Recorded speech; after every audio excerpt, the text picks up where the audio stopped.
Assalamualaikum warahmatullahi wabarakatuh. Selamat malam semuanya. Pada kesempatan ini saya akan mempresentasikan tugas pada mata kuliah pengelolaan instalasi komputer.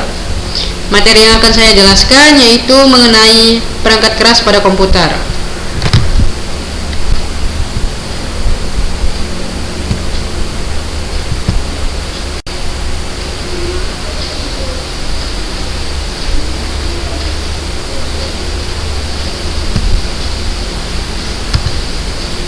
Nah, apa sih perangkat keras pada komputer itu?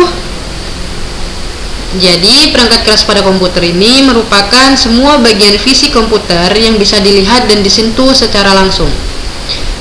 Biasanya ini perangkat keras bekerja untuk menjalankan perintah dari software. Ada 5 bagian yang terdiri dari perangkat keras. Yang pertama ada perangkat lunak pada casing, yang kedua ada media penyimpanan data, ketiga ada alat input, keempat ada alat output, dan yang terakhir ada perangkat tambahan. Nah, untuk perangkat keras pada casing ini dia meliputi Central Processing Unit atau biasa disebut dengan CPU. CPU ini merupakan otak komputer yang berfungsi memproses semua perintah dan data. Jadi semua aktivitas komputer ini dia yang mengendalikan CPU. Ini bisa dilihat ya gambarnya. CPU ini seperti ini. Yang kedua ada memori atau RAM. Memori atau RAM ini biasanya digunakan untuk menyimpan data sementara saat komputer sedang berjalan. Jadi semakin besar RAM yang kita punya, maka komputer bisa semakin cepat.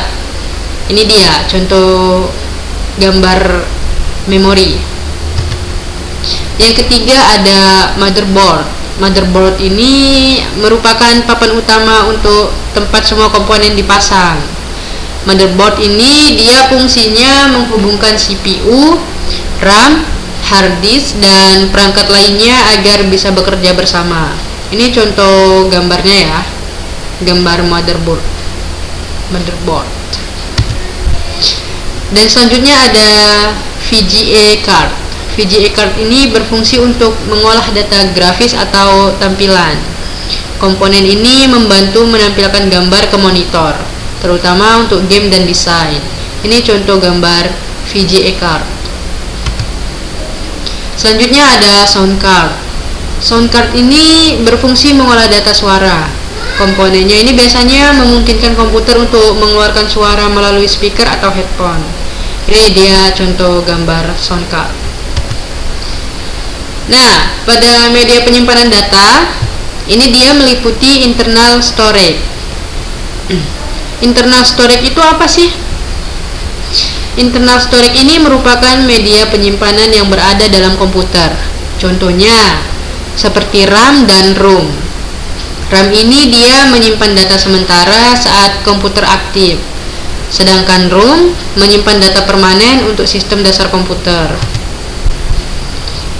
Selanjutnya ada external storage. External storage ini merupakan media penyimpanan dari luar komputer yang bisa dilepas dan dipasang. Ini contohnya seperti hard disk. Ini dia dapat menyimpan data dalam jumlah yang besar. Ini seperti ini ya gambarnya, contoh gambar hard disk. Selanjutnya ada flash disk. Ini seperti ini gambarnya. Fungsinya untuk menyimpan portable yang mudah dibawa. Selanjutnya ada CV atau DVD. Ini seperti ini gambarnya. Ini dia sebagai media penyimpanan yang berbentuk keping. Selanjutnya ada disket, seperti ini gambarnya. Media ini berfungsi sebagai penyimpanan data digital yang bersifat portable atau bisa dilepas pasang. Nah, kita masuk ke alat input. Alat input ini merupakan perangkat keras yang digunakan untuk memasukkan data atau perintah ke dalam komputer. Jadi data yang dimasukkan itu kemudian akan diproses oleh CPU. Contohnya seperti keyboard. Keyboard ini kan biasanya digunakan untuk memasukkan huruf, angka, dan perintah ke komputer. Ini dia seperti ini gambarnya. Selanjutnya ada mouse, seperti ini gambarnya. Ini dianya biasanya digunakan untuk menggerakkan pointer dan memilih menu pada layar.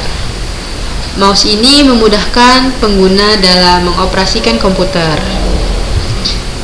Selanjutnya ada perangkat multimedia. Ini seperti mikrofon atau webcam.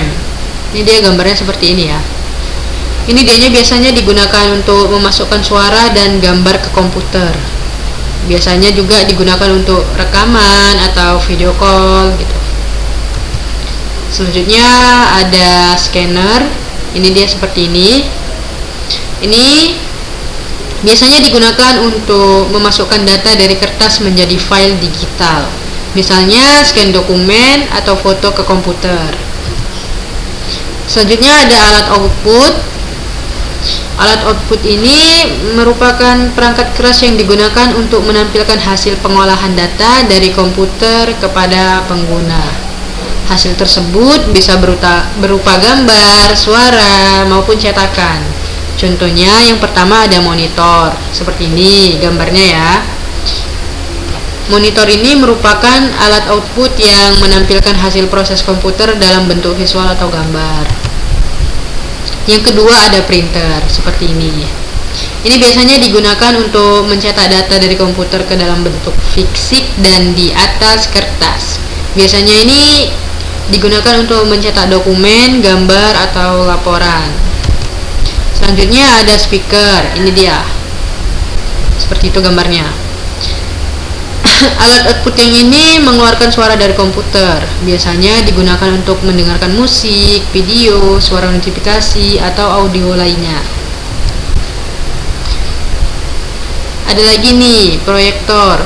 Seperti ini. Ini dia biasanya digunakan untuk menampilkan tampilan komputer yang ke layar yang lebih besar. Biasanya itu digunakan untuk presentasi kelas, terus ada acara rapat maupun seminar. Biasanya itu digunakan proyektor. Dan untuk yang terakhir ada perangkat tambahan. Perangkat tambahan ini merupakan perangkat keras yang digunakan untuk menambah fungsi komputer. Perangkat ini sebenarnya nggak wajib, cuman dia bisa membantu memperluas kemampuan komputer. Contohnya seperti modem. Ini seperti ini ya gambarnya ya.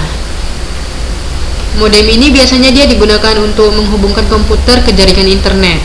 Modem mengubah sinyal digital menjadi sinyal yang bisa dikirim melalui jaringan. Kayak wifi gitu contohnya. Wifi. Terus ada network card atau LAN card. Ini seperti ini gambarnya. Biasanya ini perangkatnya digunakan untuk menghubungkan komputer ke jaringan lokal atau biasa disebut dengan LAN. Dengan network card, komputer bisa terhubung ke komputer lain atau internet. Sepertinya cukup sekian penjelasan dari saya. Apabila ada kekurangan dan kesalahan, mohon dimaafkan ya. Saya sudahi dengan wabillahi taufiq wal hidayah. Wassalamualaikum warahmatullahi wabarakatuh.